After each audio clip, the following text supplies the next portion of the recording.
नहमदुहु व नुसल्ली अला रसूलिहिल करीम अम्मा बाद अस्सलामु अलैकुम व रहमतुल्लाहि व बरकातुहू। खुलासातुल कुरान रकू ब रकू। आज मैं आपको दो सूरतों का खुलासा बयान करूँगी। पहली सूरत है सूरह वाक़िया और दूसरी सूरत है सूरह अल हदीद। आती है पहली सूरत की तरफ सूरह अल वाक़िया। आऊज़ु बिल्लाहि मिनश शैतानिर रजीम बिस्मिल्लाहिर रहमानिर रहीम। सूरह अल वाक़िया रकू नंबर 1 आयत नंबर 1 से लेकर 38। इस रकू का जो टॉपिक है वो ये है कि इंसानों की 3 ग्रोहों में तकसीम। पहले रकू में खबरदार किया गया कि क़यामत वाक़या होकर रहेगी। उस रोज़ कई लोग जो दुनिया में बड़े समझे जाते थे कि अपने जराइम की पादाश में ज़लील होकर पस्त हो जाएंगे, और बहुत से लोग जो दुनिया में नुमायां ना थे अपने आला करदार की वजह से बुलंद मुकामात पर फाइज होंगे। तमाम इंसान 3 ग्रोहों में तकसीम कर दिए जाएंगे।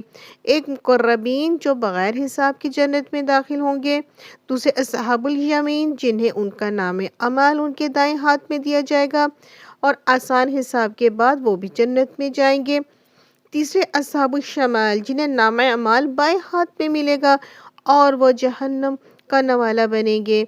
फिर इस रकूम में मुकर्रबीन और सहाबुल यमीन को उनकी जन्नतों में अता किए जाने वाली नेमतों का तज़किरा है।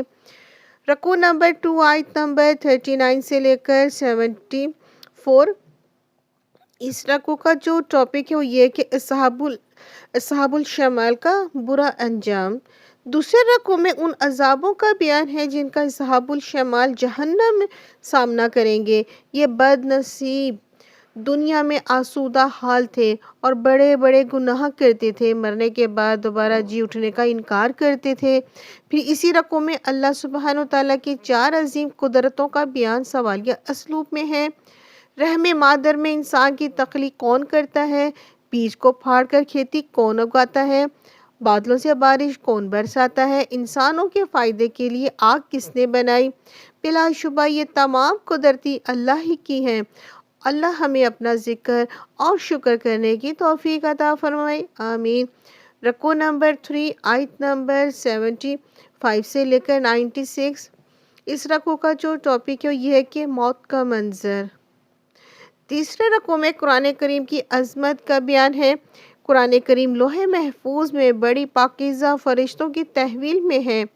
अफसोस का मकाम है कि इस अजीम किताब के हकूक़ की अदायगी में अक्सर इंसान सुस्ती कर रहे हैं, अक्सर उसकी कौली या अमली तकज़ीब का जुर्म करते हैं। फिर इंसान की मौत का नक्शा खींचा गया। मौत के बाद उसकी जान हल्क के करीब आकर फंस जाती है। मरने वाला तड़प रहा होता है और अजीज़ व कारब करीब खड़े देख रहे होते हैं। अगर हम बड़े ही बाख्तियार हैं तो मरने वाले की जान को उसके जिस्म में दोबारा लौटा दिया करें, लेकिन हम ऐसा नहीं कर सकते। हमारी ज़िंदगी और मौत का कुल इख्तियार अल्लाह ही के हाथ में है। अब अगर मरने वाला मुकर्रबीन में से होता है तो जन्नत की हवाओं और खुशबुओं से उसका इस्तकबाल किया जाता है। अगर मरने वाला सहाबुल यमीन में से होता है तो उसे फरिश्ते सलामती की बिशारत देते हैं।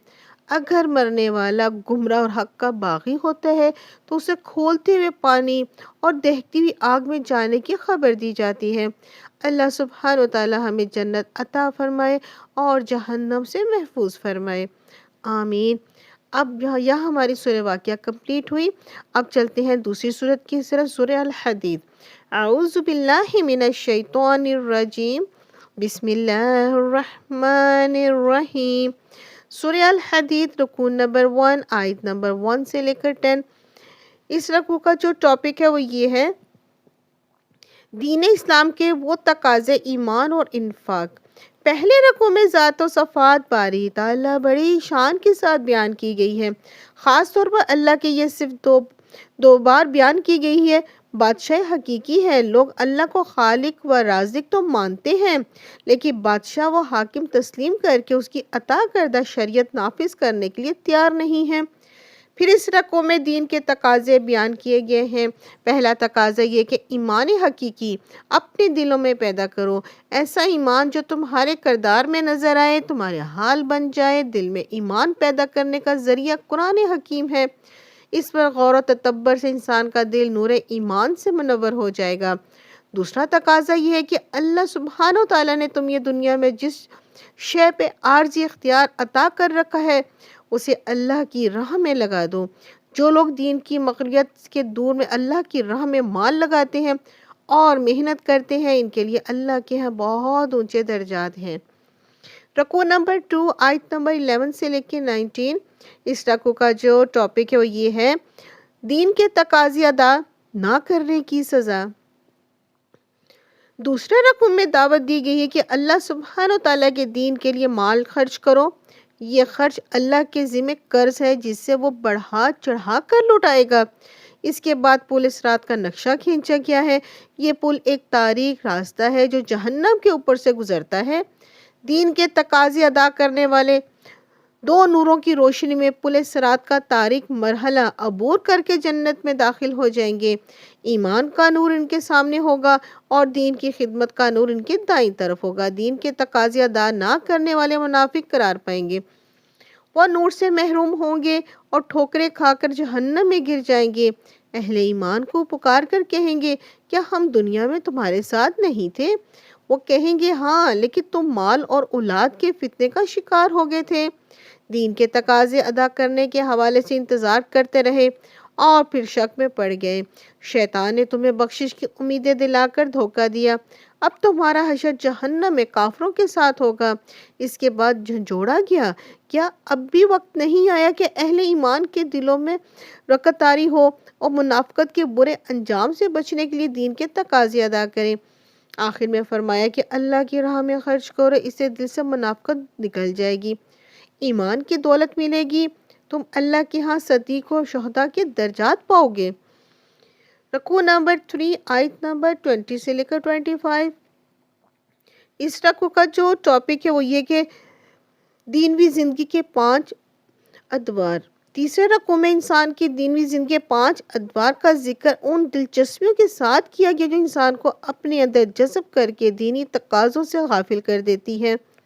یہ 5 ادوار ہیں: بچپن کا معصومانہ کھیل، لڑکپن میں کھیل تماشے، تفریحات کی لذت، جوانی میں زیب و زینت کا اہتمام، ادھیڑ عمر میں ایک دوسرے سے آگے نکلنے کی دوڑ، اور بڑھاپے میں مال و اولاد کی کثرت کی ہوس۔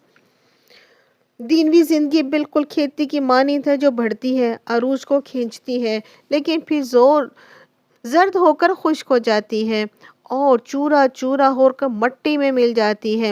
کھیت میں خاتمہ کے بعد دوبارہ زندہ نہ ہوگی، لیکن انسان کو مرنے کے بعد دوبارہ زندہ ہونا ہے، اپنے اعمال کا صلہ پانا ہے۔ عقل مند ہیں وہ لوگ جو دنیا کی رعنائیوں میں کھونے کے بجائے آخرت میں بخشش اور جنت کے حصول کے لیے کوشش کریں۔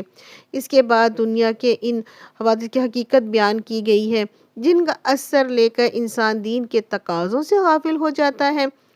یہ انسان کے صبر یا شکر کا امتحان بن کر آتے ہیں۔ امتحان میں کامیاب وہ ہوتا ہے جو مصائب پر صبر کرے اور کامیابی پہ اترانے کے بجائے اللہ کا شکر ادا کرے۔ آخر میں بیان کیا گیا کہ تمام رسول دنیا میں اس لیے آئے تاکہ معاشرہ میں عدل قائم ہو۔ عدل کے قیام میں مفاد پرست عناصر رکاوٹ بنتے ہیں، انہیں پہلے تبلیغ کے ذریعے سمجھانے کا حق ادا کرو۔ اگر وہ نہ مانے تو ان کے علاج کے لیے اللہ نے لوہا عطا فرمایا، لوہے کی طاقت کے ذریعے ظالموں کا سر کچل دو اور قیام عدل کی راہ میں آنے والی ہر رکاوٹ کو مٹا دو۔ رکوع نمبر 4 آیت نمبر 26 سے لے کے 29، اس رکوع کا جو ٹاپک ہے وہ یہ ہے رہبانیت، دینوی تقاضوں سے فرار کی راہ۔ آخری رکوع میں رہبانیت یعنی ترک دنیا کو دینی تقاضوں سے فرار کی راہ قرار دیا گیا۔ ایسا کرنے والے کی مذمت کی گئی، یہ دنیا میں رہو، باطل قوتوں کے خلاف جہاد کرو اور انہیں شکست دے کر عدل کا نظام قائم کرو۔ عیسائیوں کو ترغیب دی گئی ہے کہ وہ رہبانیت کا راستہ اختیار کرنے کے بجائے اللہ کے آخری رسول صلی اللہ علیہ وسلم پر ایمان لا کر ان کی پیروی کریں۔ اللہ ان کے گناہوں کو بخش دے گا اور اپنے عظیم فضل سے دوہرا اجر عطا فرمائے گا۔ یہاں ہماری دونوں صورتیں کمپلیٹ ہوئی، ملیں گے نئی صورت کے ساتھ، جب تک کے لیے اللہ حافظ۔